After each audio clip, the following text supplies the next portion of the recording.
દરેક નીતિની સામે કાયદાની રીતે ઊભો રહેતો SSK ન્યૂઝ ચેનલ।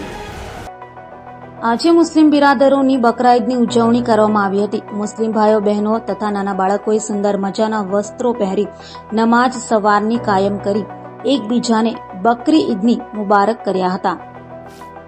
આજે સુરત શહેર સહિત દેશ અને દુનિયાભરમાં મુસ્લિમ બિરાદરો બકરી ઈદની ઉજવણી કરી રહ્યા છે। ત્યારે સુરત શહેરમાં આવેલ કતારગામ ખાતેની ઈદગાહમાં 3000થી વધારે લોકોએ સવારની નમાજ અદા કરી મુસ્લિમ ભાઈઓ બહેનો તથા બાળકોએ એકબીજાને ભેટી બકરી ઈદની મુબારકબાદી આપી હતી। સુંદર મજાના વસ્ત્રો, માતા તથા કલાત્મક ટોપી પહેરીને નાના બાળકોથી લઈને મોટેરા સુધીના લોકો આજે સવારથી જ એકબીજાના ગળે મળતા દેખાતા હતા। આજના દિવસે તથા આવતીકાલના વાસી ઈદની મુસ્લિમ સમાજ ઉજવણી કરશે।